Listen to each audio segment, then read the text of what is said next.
Hello friends, today we will cover Marxian theory of power. Let us start now. Marxian perspective sees power as concentrated in the hands of a minority in society and used to further the interest of the powerful minority group. For Marxian perspective, the source of power in society lies in the economic infrastructure, that means base of the society. In all stratified society, the forces of production are owned and controlled by minority ruling class. Thus, the economic infrastructure lies in the control of this minority class. Marxian perspective rejects the view that power is a societal resource as claimed by functionalists like Talcott Parsons. Instead, Marx argued that power is seen to be held by particular group, the ruling class in a society at the expense of rest of the society, that is subject class. So this is also a constant some concept of power. Marx argued that the ruling class use this power to exploit and oppress the subject class.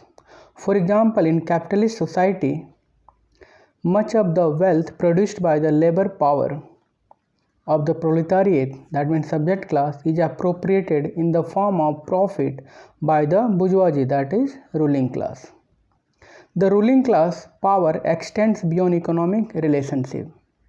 The unequal distribution of power in the infrastructure, that means economic aspects, is largely reproduced in the superstructure, that is polity, family, culture, tradition, education, etc. Thus, the education system, family structure, political system and cultural institution will also reflect this unequal access to power. Marx argues that the only way to restore power to the masses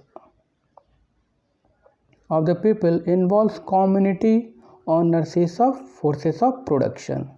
Since everybody will share the same relations to the forces of production, power will be shared by all members of the society. Now, Ralph Miliband, what he has said, he is also a Marxist.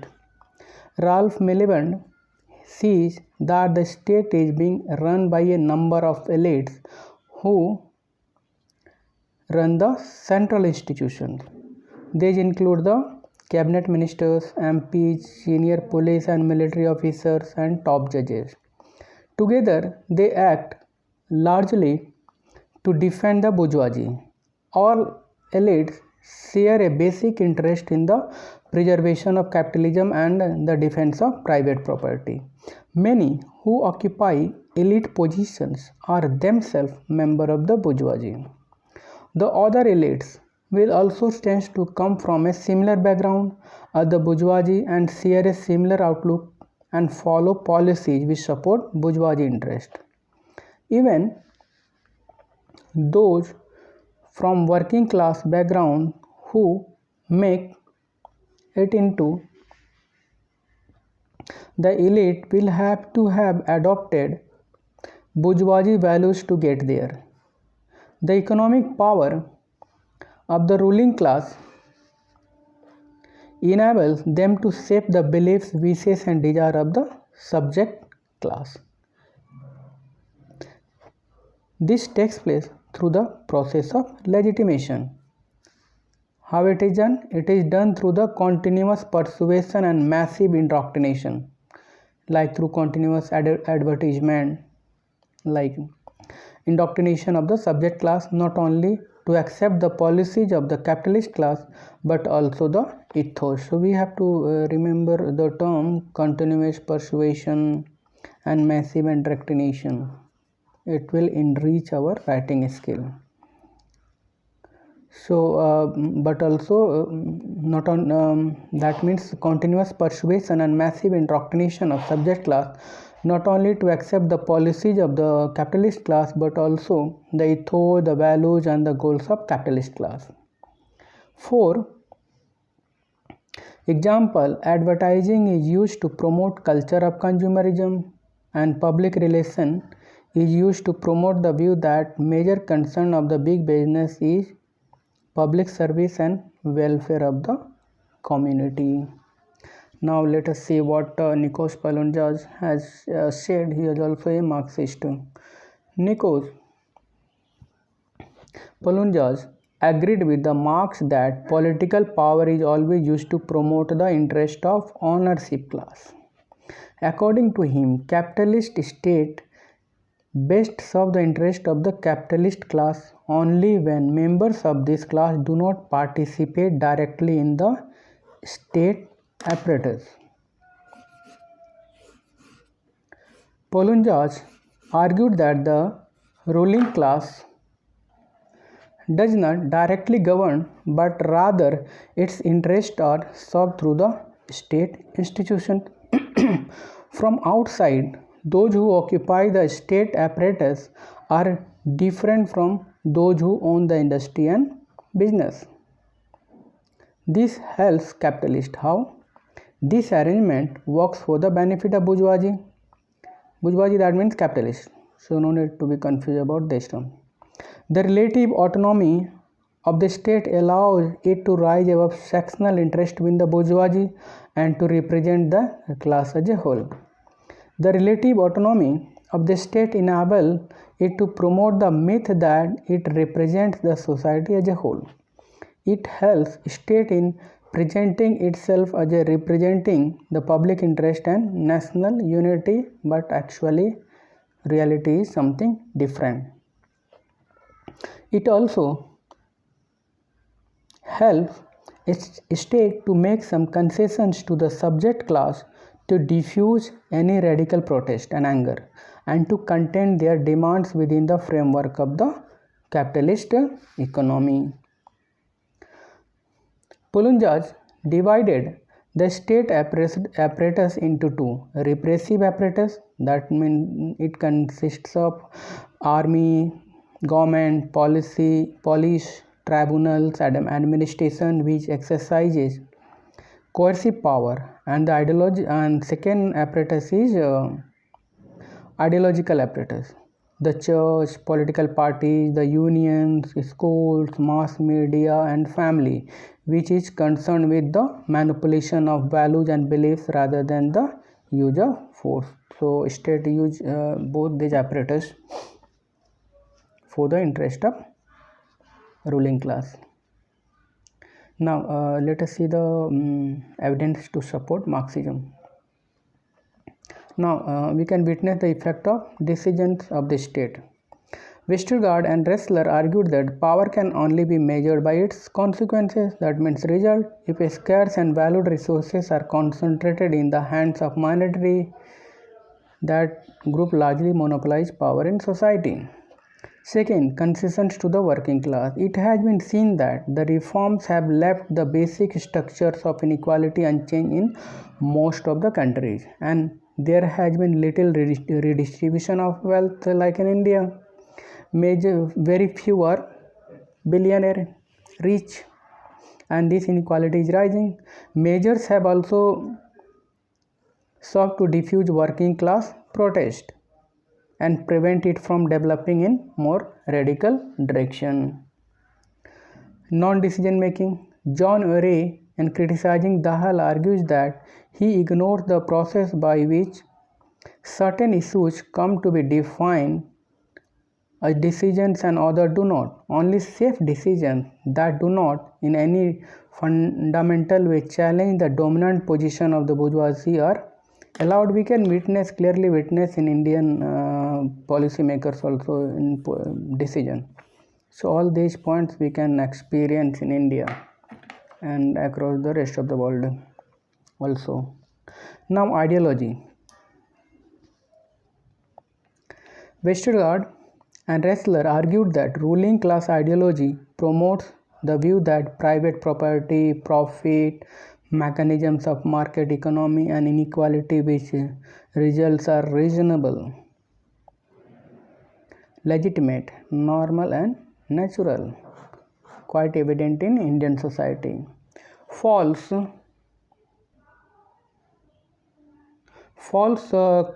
class consciousness among the working class has been produced by this. Policies are justify using the underlying assumption that the interest of the capitalist are the same as the interest of the population as a whole. Now, criticism of Marxism. It could not explain why the states become stronger rather than wither away in communist countries.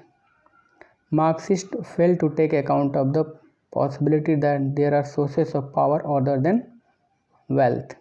So we can add more points and criticizing the Marxism based on our observation directly, and we can go through the newspapers also and make points.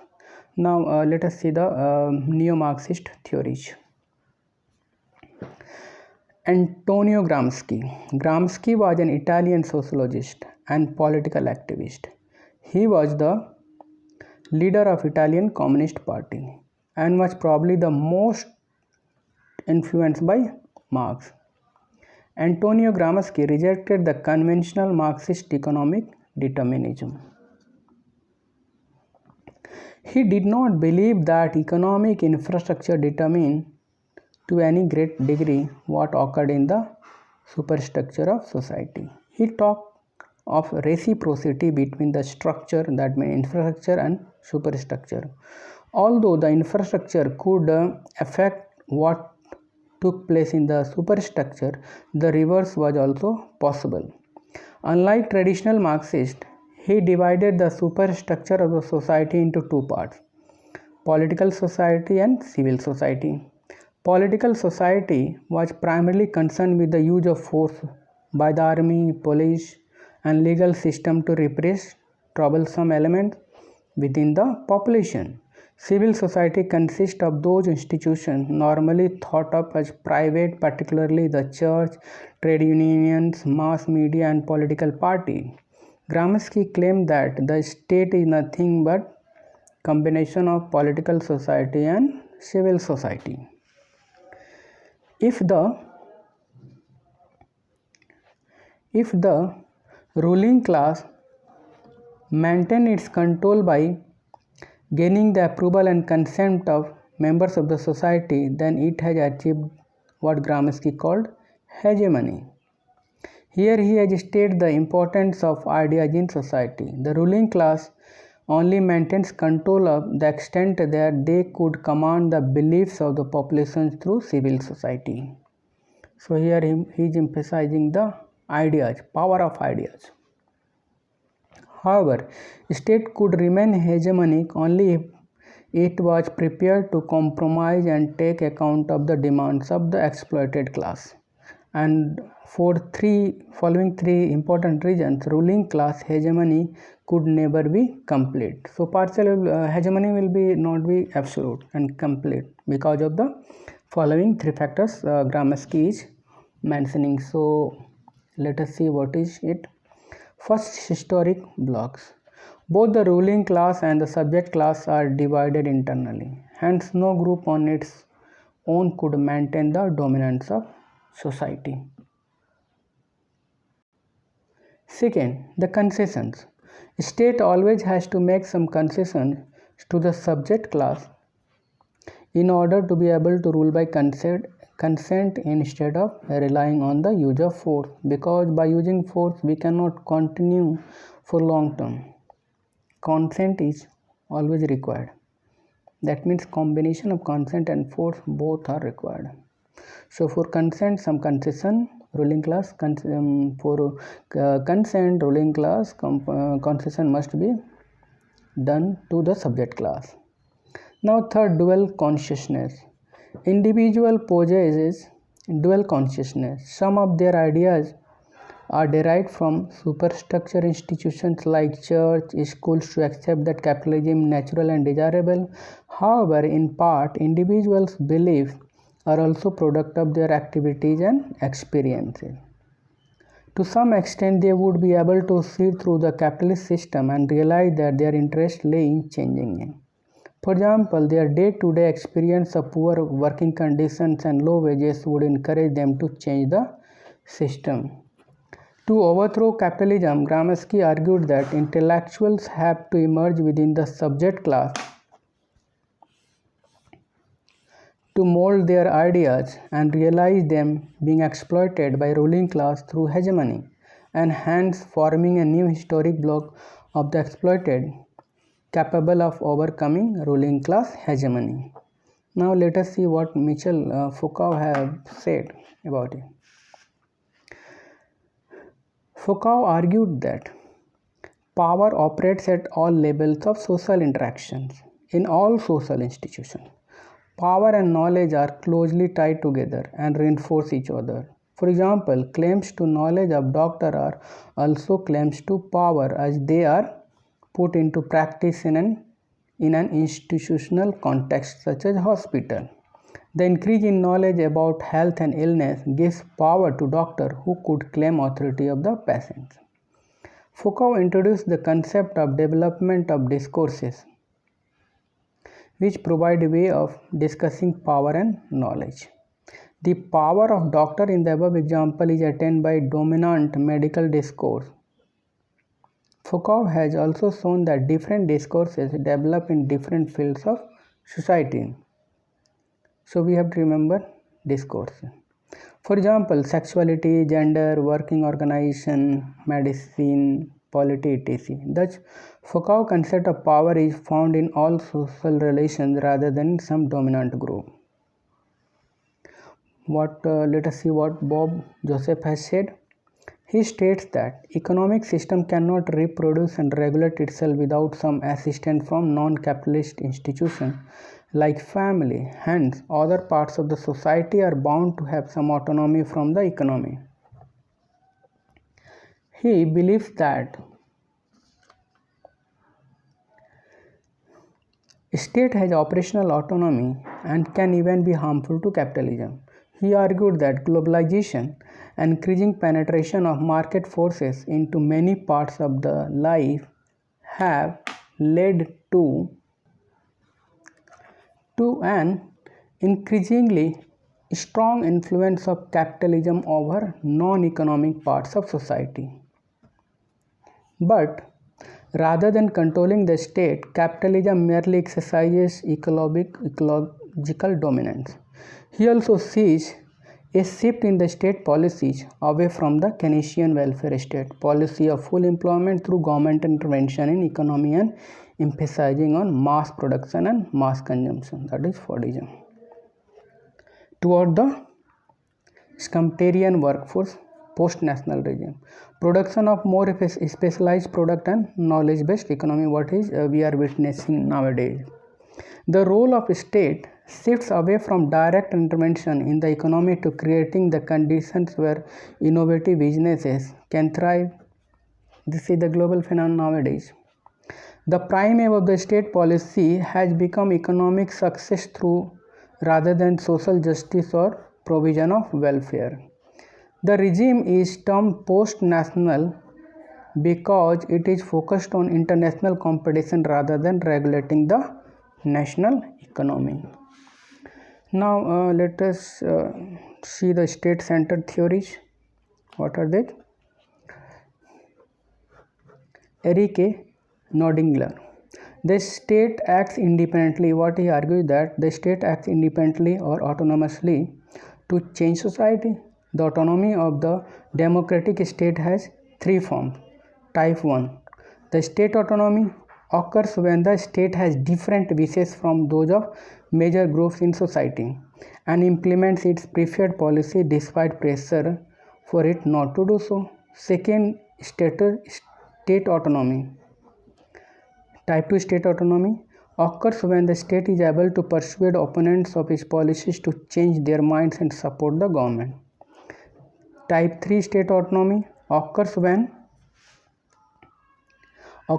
the state follows policies that are supported or at least not opposed by the public or powerful interest group in society. Now let us see what Theda Skocpol has said. She believes that states have considerable autonomy and the potential capacity to achieve their policy goals. These goals are not simply reflective of the demands or interests of the society or social group. States can have their own goals and pursue their own interests, like increasing their own power. The capacity to do so depends on the sovereign territorial integrity, a stable and reliable source of income, low debt, wider tax base, defense prowess, and the ability to recruit many of those most stable and highly educated members of society into their organizations. A state which undermines its own power and reduces this capacity is prone to revolution. Example, France in 1788, China in 1911, and Russia in 1970. So it's all about Marxian perspective of power. In the next lecture, we will cover the elite theory of power. Thank you very much.